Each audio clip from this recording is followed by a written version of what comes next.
Welcome back, Officers of the Republic. Is your Coruscant Underworld Police Chief AP Gaines, and we are joined by the Star Wars guy, everyone's favorite music man, creator, carrier of Cubs fan Han's music career. How you doing, man? I'm doing great, man. Thank you so much for having me. I'm stoked to talk some leadership abilities today.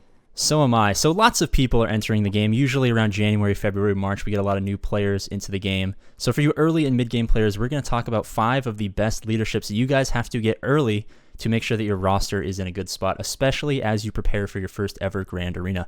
So that being said, we're going to hop into the first one. The first one, of course, is going to be Tusken Shaman. Now, everyone knows that there are 5 Tuskens, 2 of which are locked that you can't get, but we now know that there are summons under Tusken Shaman. Under his leadership ability, he can summon in the women and the children previously thought to have been killed by Anakin in his rage to save his mother. But because they are summons, they don't count towards banners when you're in GAC. So you can underman, go Tusken Shaman, Tusken Raider, and 3-man in a 5v5 Grand Arena, summon in the women and the children. Women are a tank, of course. People love to hit women. I don't recommend it. It's not necessarily the best thing. Super illegal. Should never do it. But the children are also a great distraction, kind of like C-3PO. The AI loves to go after them as well. So they go after your summons, you save your banners, you can dominate in Grand Arena. That's why Tusken Shaman is the first leadership that you need to get to prepare for Grand Arena. And those are all great points, and that brings up another good point, which is the fact that we've seen Tuskens just completely on the rise in the GAC meta and the GAC counter meta as well, and just seeing them placed on defense, just unbelievable amount of times compared to how it used to be, So, and a lot of that is due truly to the new Shaman leadership. So, all good points there. Agreed. And just like Brood Alpha and Thrawn are kind of used oftentimes in Galactic Legends counters, Shaman has been put in there. So you got your Darth Vader, your Thrawn, your Watt, your Shaman, maybe even a little Stormtrooper Han for some extra turn meter. Who knows? You got a fantastic Rey counter if you don't happen to have any Galactic Legends. So now we're going to go to leadership number 2. So number 2 on the list, everyone's favorite Jedi Council member, Eth Koth. Now, you may remember his old leadership ability. Jedi allies gain 60 defense. That was one of the OG leader abilities, probably from right when the game launched. But you may have missed probably about 3 months ago when he was completely reworked and he's the new dominant Jedi leader now. What you're going to do is you're going to keep that 60 defense. Let's keep that in mind. But you also gain 6,000 offense. Now that's going to be something that's just going to take your team to the next level. And beyond that, you're also going to borrow from another new kit, Admiral Piet. He has the Emperor's Trap, and Eth Koth is also going to give you that Emperor's Trap, but instead of it being for obviously Galactic Empire, it's now for Galactic Republic Jedi. So obviously someone you want to put underneath him, Ki-Adi-Mundi, and it's really kind of secret that not a lot of people know that they actually had a love affair, Eth Koth, Ki-Adi-Mundi. Of course, we all know Ki-Adi-Mundi has the 12 wives, but you might not know he has that secret husband in Eth Koth as well. And just a natural duo there. I think you're going to see a lot of undersized squads, Eth Koth in the leadership slot with Ki-Adi-Mundi in the second slot there. Leave those other 3 slots blank. You're not going to need them. That 6,000 offense is going to, 4,000, whatever it is going to do a lot of work for you. And you're going to see this in GL counters. You're going to see this everywhere. This rework was truly a piece of art, and I'm stoked to have my finally have a place to use my Relic 8 Eth Koth that a lot of people threw shade at me for doing that. Didn't make a lot of sense at the time, but who's laughing now? Yeah, the haters always hate the pioneers until the pioneers are driving around in fancy cars and you guys are stuck riding the bus. Now, we all know Ki-Adi-Mundi can change stances very quickly. It's part of his kit. But when thrown in with the reworked Eth Koth, he can actually gain another stance where he actually goes behind Eth Koth, holds his arms while he's learning to play pool, and slowly guides him through the stroke so that Eth Koth can get that nice 8-ball in the corner pocket. And this synergy is kind of untapped potential at this point. Not a lot of people have had chances to whale since the recent rework. The Relic 8 material, of course, is hard to come by, but Eth Koth, a leadership ability that you definitely need with Ki-Adi-Mundi. Yeah, when you whale as hard as I do, honestly, this game is a joke. It's way too easy. But, for you players out there that might not be quite at my level, totally understand how you might not have a Relic 8 Eth Koth yet, and that's totally fine. Play the game, your way, do your thing. Let's all have fun. I think that's the most important thing to talk about here. Now, the third leadership ability, and honestly my favorite, we have Pow. Everyone knows his Zeta is powerful under Mon Mothma. You can just keep throwing up that whatever.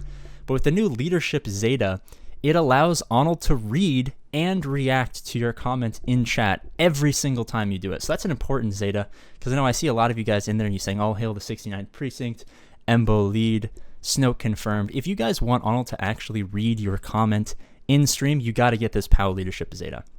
Now, personally, I don't have enough money to donate.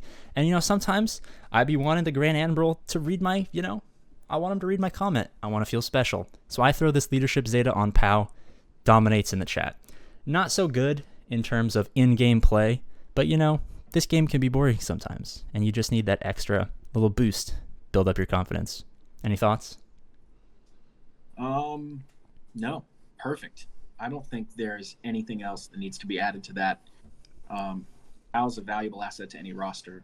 Obviously, the clout increase. Yeah, the clout increase is definitely worthwhile. 20 Zeta mats, that's what, like 10 days of farming, about 10 days to 2 weeks. Yeah, and your clout's going to be so big after that it's just a no-brainer. I mean, it's one of those leaderships that you just have to have. Agreed. Okay, so this next one is C3PO, who really underutilized in my opinion. Now, if you watch my channel, I often forget that you can't do health-based damage to characters like Crew and Malik, and I always try to get those stacks of courage up on Padme and then swiftly kick Crew right in the face, and I know it's going to work, and it never does because I always forget it doesn't work against him. So I realized my problem when I discovered the leadership ability of C3PO, and it just completely blew my world wide open. What you want to do is swap Padme, take her out of that leadership ability. Otherwise, use the exact same squad. This is a great move. I recommend all of you do. Put C3PO in that leadership ability. What you're going to do is be able to finally take all those stacks of courage that C3PO has. I mean, we commonly see him have 20, 30, 40, 50 stacks of courage, and you're going to be able to put those on anyone you want. And that's going to be able to let you then, when you finally hit peak courage, that was the problem I was making. I wasn't quite getting enough, I wasn't quite courageous enough. When you hit peak courage, you're going to be able to do that health-based damage to Crew. It bypasses that mechanic of this kit, and it's truly, truly spectacular to be able to take him out with health-based damage. And just and like, I feel so vindicated having realized this counter mechanic, and also feel so stupid for doing it the wrong way for so long. And I'm finally glad to be able to take all the courage stacks on C3PO. We all see him over there in the corner. He's got 60 stacks, and you want to go punch someone with the metal arm or whatever, and it just doesn't work that way. But now it does, thanks to the C3PO leadership ability. And that's just part of it, by the way. If you don't want to do the Padme thing, if you're not going up against Crew or Malik or whatever, that's fine. You're also going to get that plus 20% health steal, defense, offense, and evasion for Ewoks. So he's an amazing Ewok leader as well. So finally bringing some viability to the Ewok team with that massive 20% boost of those amazing stats there. And that's, C-3PO, he's a top meta character. App Games, what do you have to say about it? Hey, man. EA, Capital Games, they're American-based companies, over $1.3 billion raised thus far throughout the 5 or 6 years that this game's been around. So since they are an American company, they are all about loopholes. C-3PO is a loophole for that health percentage damage. Just like EA keeps all of their money in Swiss bank accounts, bypassing the IRS, never having to pay taxes, C-3PO can bypass those health-based protective things that are thrown into Malik and Crew's kit and do those big damage to them. So just like EA is corrupt, C-3PO's got to do it. I feel like such an idiot for not utilizing that sooner. Amen. That's why it's called a loophole. Not everyone knows how to do it, but once you figure out how to jump through, you're better for it. Yeah, absolutely, man. My swig of knowledge is just honestly hitherto unknown in the universe. So is that a new phrase? Swig of knowledge. I've never heard that before. Yeah. Swig of knowledge. I'm gonna use that. Yeah. Swig of galaxy brain. It's yours. Big brain plays, baby. All right, on to number 5. Oh, dude. I pay my mods 0.000% of my ad revenue. You can have the same cut. It's big business, let me tell you. Now, the 5th leadership ability for you early to mid-game players that you're really going to want to take advantage of is Chopper's leadership ability. Now, we've all seen Rebels, or at least I hope you have. If not, spoiler, Chopper is super annoying. No one likes him. And his leadership ability kind of does the same thing. Just like when you're trying to barely get your way through Season 1 of Rebels because it is the worst thing and you just want to skip it so you can get to Thrawn, you can get to some cool stuff. Chopper comes in and he annoys you all through 15 episodes of Season 1. His leadership ability is going to do the same thing. It is going to pester your opponent when placed on defense. It is going to force their blue stacks to crash. It is going to force them to misclick, accidentally use an ability that they don't want. They're going to come in with a Vader solo. They're going to throw up the AoE thinking that they're EP lead, but they're not.